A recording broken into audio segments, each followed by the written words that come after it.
Father Ryan here, and just an encouragement on behalf of Father Tony and the parish staff to just continue to discern how God is asking you to use your gifts. I don't think it's any secret that you have gifts that others don't have. Pope Benedict talks about each person being irreplaceable in God's eyes, that there's a unique set of gifts and characteristics that they have to build up Jesus' kingdom on earth. And so in your life, we need to be asking of ourselves, okay, Lord, you've given me this set of gifts. How am I called to use that? And one practical way that you can use that is on our parish pastoral council. And so this is a beautiful way to see the church at work, particularly here at St. John Neumann. You're seeing kind of the inner workings of how everything's happening, and you really get a good sense of where the Holy Spirit is moving. Think about all of the things that St. John Neumann does for our local church. When someone loses a loved one, not only are we doing the funeral, which is a beautiful process in itself, but working with the loved ones in the grief. Or think about baptisms and forming kids to grow up and know that they're loved by Jesus. Or adults that are preparing for marriage, ongoing marriage formation. There's so much here that the church is doing outside of that hour on Sunday that you would be able to be a part of.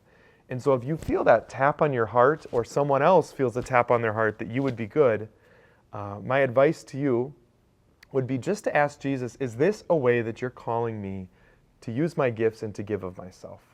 You're never going to be outdone in generosity. God is never going to be outdone in generosity. If you're generous with Him and saying yes to an invitation, He's going to bless you 100 times over. My name's Eddie Hegberg. I've been a member of this parish since I was born into St. John Neumann, and I've been on the parish council for the last 2 years. I'm a father of 3, and my wife and I took a lot of time in my discernment process on whether or not the time commitment for parish council would be a challenge, and I decided that even with 3 kids, the time that's required and the additional projects that come up that you can volunteer for, you can make it whatever you need, and it can work with any calendar, any schedule. So even with 3 kids, able to still fully invest into the parish council. So I recommend you to look at your life, your priorities, and no one's got a busier calendar, so you can definitely make time for parish council if this is a calling for you. It's a tremendous opportunity, and we're really excited to talk to you today about the opportunity of joining the parish council. We have a discernment process that is going to be kicking off here March 10th, and it's an opportunity to take a moment to reflect and see if this is something that you're being called to do, or another person that you know of in the parish that would be a good fit for the parish council.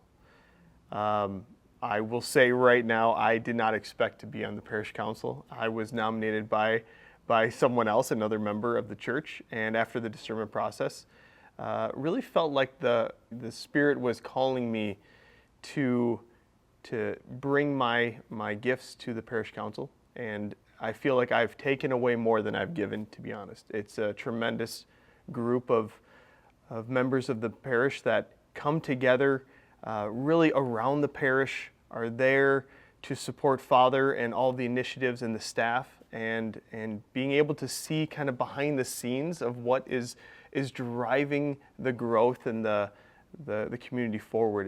It's a tremendous opportunity. So I encourage anyone to take some time, think if it's right for you, think if it's right for someone else that you know, and it doesn't have to be someone that's been here for forever. It can be someone who's just joined the parish, young, old. Father Tony's done a great job of bringing together a well-rounded group of parishioners that have different aspects, different backgrounds, and we all share those on the parish council. And it's a great way to continue to move this parish in the right direction on where we're headed. I will say too, being on the parish council allows you to really see what the staff and the day-to-day workings of our church bring. If you're someone who doesn't jump in to church midweek very often, there's so much going on that is touching all aspects of the church and the community, and it's a blessing to see and really understand how this church is truly impacting our community in Eagan, in Minnesota, and globally around the world. So the nomination process for the upcoming year for the Parish Council starts on March 10th, and on March 10th through the 28th, there will be a drop box in the back of the gathering space for all masses for those weeks, as well as online. You can nominate yourself or a friend or family member. And then it's a great process where there's time for you to reflect and think if you've been nominated, once you've been nominated, whether or not this is the right choice for you. And this discernment process takes a few weeks.